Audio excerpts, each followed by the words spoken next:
Everyone and welcome back to M learning studio. मेरा नाम है मुस्तफा और आज हम बात करने वाले हैं क्लास 10 के चैप्टर नंबर 2 की, जिसका नाम है पॉलिनोमियल्स। ठीक है, आओ देखते हैं क्या होते हैं पॉलिनोमियल्स। भाई पॉलिनोमियल्स क्या चीज है, इसको जानने के लिए सबसे पहले ये जानना पड़ेगा कि अलजेब्रा क्या चीज होती है। ठीक है, मैथ्स की ये कौन सी ब्रांच है, ठीक है, जिसका नाम है क्या, अलजेब्रा। तो अलजेब्रा के अंदर हम नोन क्वांटिटीज और अननोन क्वांटिटीज के बारे में पढ़ते हैं। ठीक है, उनके बीच के 4 basic mathematical operations, first edition, subtraction, multiplication and division. ठीक है, ये सारी चीजें होती हैं इसके अंदर अलजेब्रा के अंदर। ठीक है, नोन क्वांटिटीज जो कि कहलाते हैं तुम्हारे क्या, कांस्टेंट्स। ठीक है, अननोन क्वांटिटीज भी होती हैं इसके अंदर, जिसको हम क्या बोलते हैं, वेरिएबल्स बोलते हैं। ठीक है, अब कोई नई चीज नहीं है ये। ठीक है, ये भी पुराना ही कॉन्सेप्ट है। आओ देखते हैं कैसे। भाई आपने बहुत बार ये चीज देखी होगी, 2x लिखा हुआ है। ठीक है, x से तो तुम वाकिफ हो अपने। ठीक है, तो x जो है वो क्या लिखा हुआ है अपने कॉन्सेप्ट से, मतलब। ठीक है, x क्या है यहाँ पर, एक हमारा वेरिएबल होता है। ठीक है, x क्या होता है, हमारा वेरिएबल होता है। ठीक है, वेरिएबल का मतलब है इसकी वैल्यू जो है वो चेंज हो सकती है। ठीक है, डिपेंडिंग अपॉन द सिचुएशन इसकी वैल्यू क्या हो सकती है, चेंज हो सकती है। ठीक, और अगर इसी में आगे मैं लिख दूं +5, भाई 5 तो 5 ही है, 5 बनानास, 5 फिंगर्स। ठीक है, हमेशा इसकी वैल्यू क्या रहेगी, सेम रहेगी, चेंज नहीं होगी। ठीक है, इसलिए इसको हम क्या बोलते हैं, इसको हम बोलते हैं कांस्टेंट। ठीक है, जो वैल्यूज चेंज हो सकती हैं, जो अननोन क्वांटिटीज हैं, उनको हम क्या बोलते हैं, वेरिएबल्स बोलते हैं। अब वेरिएबल से पीछे लगा हुआ जो है ये क्या है, जो मल्टीप्लिकेशन में वेरिएबल के साथ एक नंबर लगा हुआ है, इसको हम क्या बोलेंगे, कांस्टेंट। नो, जस्ट बिकॉज ये एक नंबर है, कांस्टेंट नहीं होगा ये। ठीक है, ये भी वेरिएबल के साथ में जुड़ा हुआ है, इसको हम बोलते हैं क्या, कोएफिशिएंट। ठीक, जैसे यहाँ पर x के साथ में मल्टीप्लिकेशन है x और 2 के बीच में। ठीक है, तो 2 क्या कहलाएगा, x का कोफिशिएंट कहलाएगा, ना कि कांस्टेंट। कांस्टेंट क्या होगा, वो बिल्कुल सेपरेटली लगा हुआ मिलेगा आपको। ठीक है, बहुत अकेला रहता है ये। ठीक, इसलिए ये क्या है, कांस्टेंट है, कोई चेंजेस नहीं आते हैं इसके अंदर, कोई फीलिंग्स नहीं आती है। ठीक, तो आई होप ये चीज आपको क्लियर होगी। ये पहले से भी आपको क्लियर हो जाना चाहिए था। ठीक है, लेकिन नहीं है तो कोई बात नहीं, चलो दोबारा से समझ लो, इसीलिए हम इतना इन डेप्थ इसको लेकर चल रहे हैं। ठीक है, तो अलजेब्रा के अंदर हम इन सारी चीजों को मिला करके पढ़ते हैं। ठीक है, अब खाली ये उठा लेते हैं इसमें से। ठीक है, ये चीज तुम्हारे समझ में आ गई, मैंने पिक कर लिया इसके अंदर से क्या, 2x + 5। ठीक, अब ध्यान देना जरा। ठीक, पॉलिनोमियल्स के बारे में पढ़ते हैं। तो पॉलिनोमियल्स क्या है, वही यही अलजेब्रिक एक्सप्रेशंस को हम क्या बोलते हैं, पॉलिनोमियल्स भी बोलते हैं। ठीक, अब जरा और ध्यान देना इधर कि अगर मान लो टर्म्स क्या होते हैं, टर्म्स देख लो क्या होता है। भाई ये जो प्लस का साइन लगा हुआ है ना, ये क्या कहलाता है, टर्म सेपरेटर कहलाता है। ठीक है, ये क्या कहलाता है, टर्म सेपरेटर। ये लोगों को अलग अलग करता है। ठीक है, ये ऐसा है, तुम्हारे 2 दोस्त हैं, ठीक है, उनके बीच में तुम आ गए तो तुम क्या कहलाओगे, टर्म सेपरेटर कहलाओगे, तुम फ्रेंड सेपरेटर कहलाओगे। ठीक है, तो क्या है ये दोनों दोस्त हैं, उनके बीच में क्या आ गया, ये प्लस का साइन है, जिसने क्या करा, इन दोनों को अलग अलग कर दिया। ठीक, तो यहां पर अगर तुम ध्यान दो तो ये प्लस के साइन के एक इधर टर्म लिखा हुआ है, एक इधर टर्म लिखा हुआ है। ठीक है, इसका मतलब क्या है कि भाई इसके अंदर, इस अलजेब्रिक एक्सप्रेशन के अंदर कितने टर्म्स है, 2 टर्म्स है। ठीक है, अब ऐसा भी हो सकता है कि 2 नहीं हो। ठीक है, मान लो सिंगल हो, x हो, x को छोड़ो यार, 3y हो।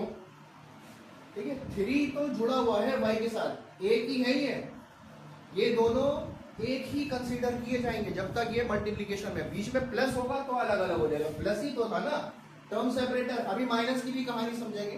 ठीक है, फिलहाल यही चीज याद रखो कि प्लस क्या है, हमारा टर्म सेपरेटर है। तो भाई जैसे ये 3y है, इसके अंदर कितने टर्म्स हैं, सिंगल टर्म, इसके अंदर एक ही टर्म है, इसलिए इसका स्पेशल नाम दिया गया है क्या, मोनोमियल। ठीक है, मोनो मतलब 1, जहां पर भी मोनो वर्ड का यूज होगा समझ जाना कि सिंगल टर्म की बात हो रही है। ठीक है, नेक्स्ट देखो भाई, मान लो 2 टर्म्स हो, इन दोनों को ही ले लेता हूं मैं, x ले लिया और चलो ठीक है 3x ले लो। पीछे नहीं छोड़ रहा ये x, ठीक है। x ले लिया प्लस 3x। अब यहाँ पर कितने टर्म्स हैं भाई, फिर से वही, ये आ गया क्या, टर्म सेपरेटर, एक टर्म ये, एक टर्म ये, तो कितने टर्म्स हो गए, 2 टर्म्स हो गए, ठीक है। तो 2 टर्म्स वाले को स्पेशल नाम दिया गया है क्या, बाइनोमियल। इसको क्या बोलते हैं, बाइनोमियल बोलते हैं, ठीक है। बाई मतलब 2, monomial single term, binomial 2 terms, 2 से ज्यादा हो जाए, 3 टर्म्स हो जाए। मान लो x² प्लस 3x प्लस 3, ठीक है। प्लस बहुत आ गया, -3 लेके देखते हैं, ठीक है, -3। अब तुम बोलो कि यार प्लस होता तो टर्म सेपरेटर होता, यहाँ पर 2 ही टर्म्स हो गए इस हिसाब से भाई, एक टर्म ये प्लस एक टर्म ये, ना ना ना ऐसा नहीं है।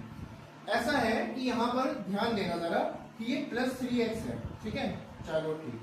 अब यहाँ पर इसको ऐसे भी तो मान सकता हूं मैं कि ये माइनस ना होकर प्लस -3 हो, क्योंकि नेगेटिव नंबर तो इसके साथ लगा था ना 3 के साथ, ये ऑपरेशन में है वो माइनस, सब्ट्रैक्शन है वहां पे, बट वो नंबर भी तो फिर नेगेटिव है ना, -3 है, ठीक है। तो अब देखो जरा 1 2 और ये कितने हो गए, 3 टर्म्स। तो जब 3 टर्म्स होते हैं तो याद रखना, ठीक है, ट्राइपॉड 3 टांगे होती हैं उसकी, ट्राईसाइकिल 3 पहिए होते हैं, तो ऐसे ही 3 टर्म्स वाला क्या कहलाएगा हमारा, ट्राइनोमियल। समझ गए, ये क्या कहलाएगा हमारा, ट्राइनोमियल कहलाएगा, ठीक है।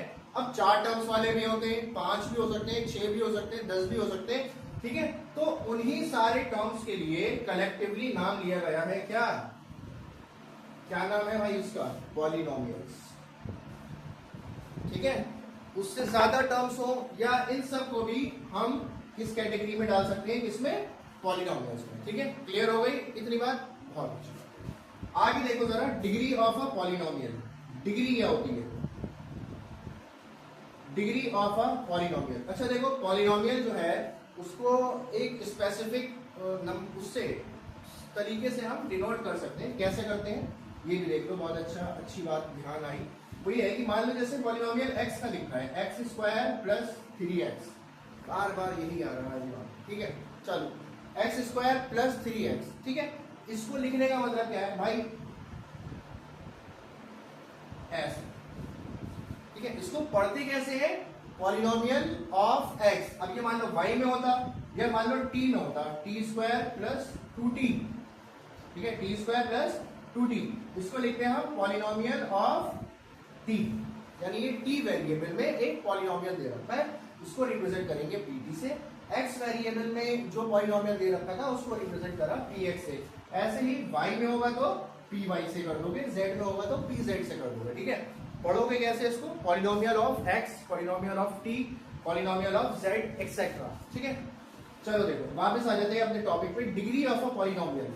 मान लो एक पॉलिनोमियल लिखा है मैंने, px is equal to 3x की पावर 5 माइनस 2x³ प्लस 2, ठीक है।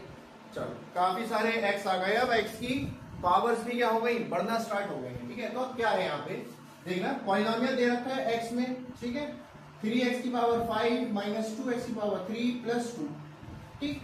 चलो सिंपल सी बात है भाई, डिग्री का मतलब क्या होता है, तुम चेक करो वेरिएबल के ऊपर सबसे बड़ी पावर कौन सी है।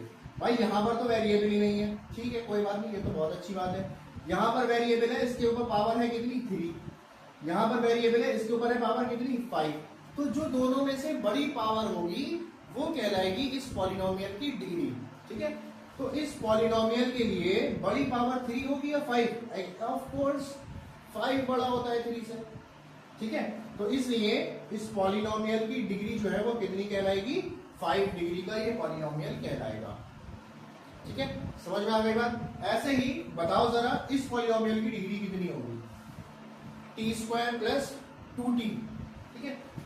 बड़ी पावर ढूंढनी है तुम्हें, पावर यहाँ पर 1 है, यहाँ पर 2 है, वेरिएबल t है, t के ऊपर बड़ी पावर कौन सी है भाई, जाहिर सी बात है इसके अंदर डिग्री कितनी हो जाएगी, जो इसकी हाईएस्ट पावर होगी, और हाईएस्ट पावर 1 होगी या 2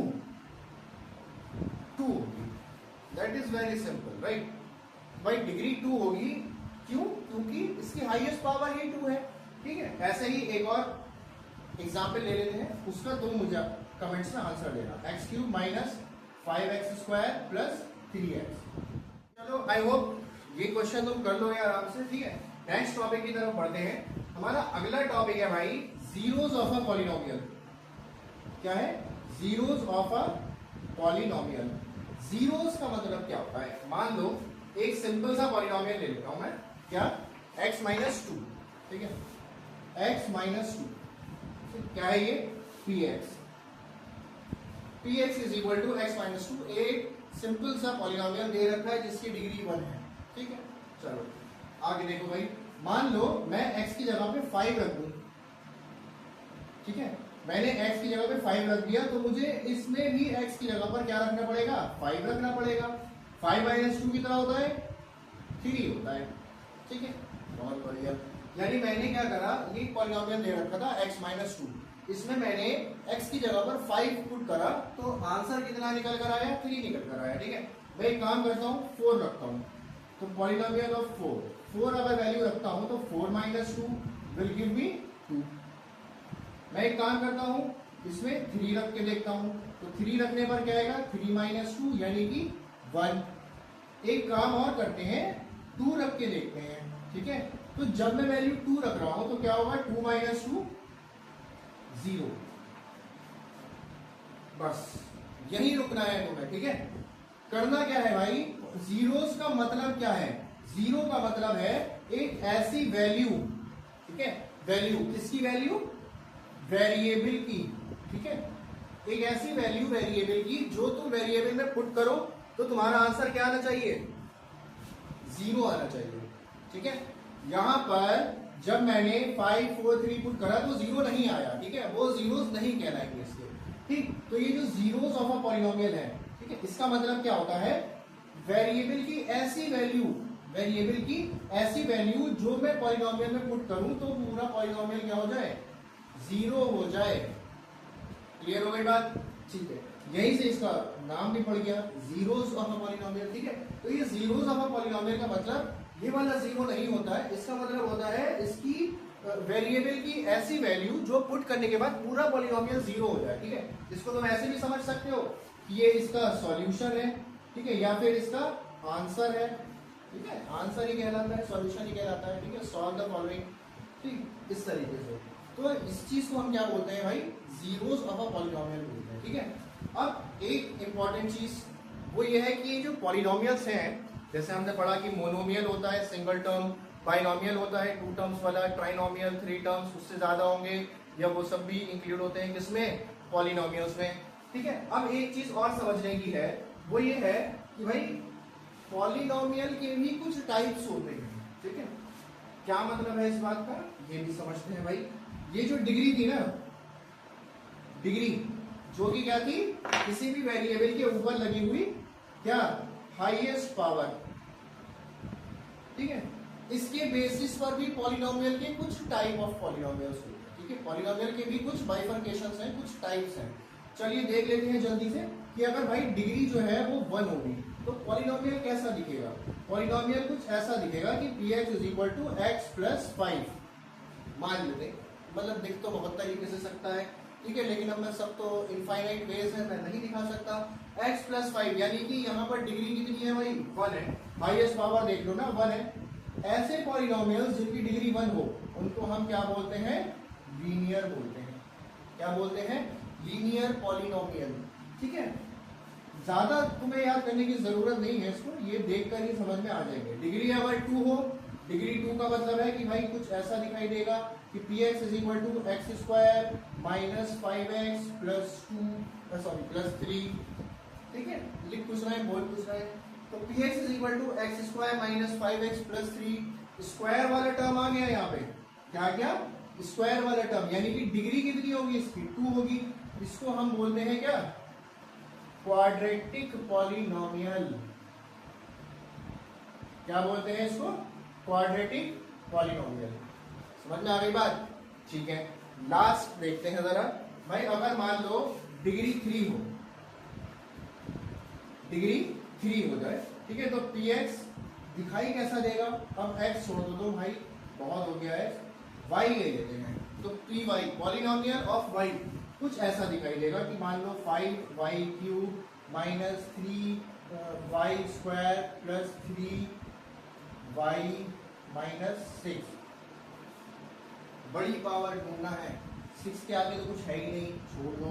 y के ऊपर 1 है, y स्क्वायर और y क्यूब यानी 1 2 3, बड़ा कौन है? 3 होगा बड़ा। इसको अच्छा, एक कॉमन मिस्टेक ये है कि भाई डिग्री देखते समय ना क्या करते हैं, इसको कंसीडर कर लेते हैं कुछ। मान लो डिग्री पूछ लिया पॉलिनोमियल में, तो क्या अगर आप पहले वाला देख लिया क्या है, 5 लिखा हुआ है, 5 डिग्री होगी, तो ऐसा नहीं करना है, समझो चीज को, ठीक है भाई। हाईएस्ट पावर की बात हो रही है ना, डिग्री का मतलब क्या है? Highest power. तो पावर्स में ढूंढना है कि बड़ी पावर कौन है, ना कि कोफिशिएंट्स में, ठीक है। देखिए जरा, तो पावर 3 है, डिग्री 3 है, सॉरी हाईएस्ट पावर 3 है तो डिग्री भी 3 होगी। और ऐसे पॉलिनोमियल्स को क्या बोला जाता है? क्यूबिक पॉलिनोमियल्स बोलते हैं। ऐसे पॉलिनोमियल्स को क्या बोलते हैं? क्यूबिक पॉलिनोमियल्स बोलते हैं। तो आई होप ये सारी बातें आपको क्लियर हो गई होंगी, ठीक है। इसी के साथ हम एंड करते हैं भाई पार्ट 1 का। आगे के टॉपिक जो है क्लास 10 से रिलेटेड वो हम देखेंगे पार्ट 2 में। तो प्लीज पार्ट 2 भी जरूर चेक करना, ठीक है। Thank you so much.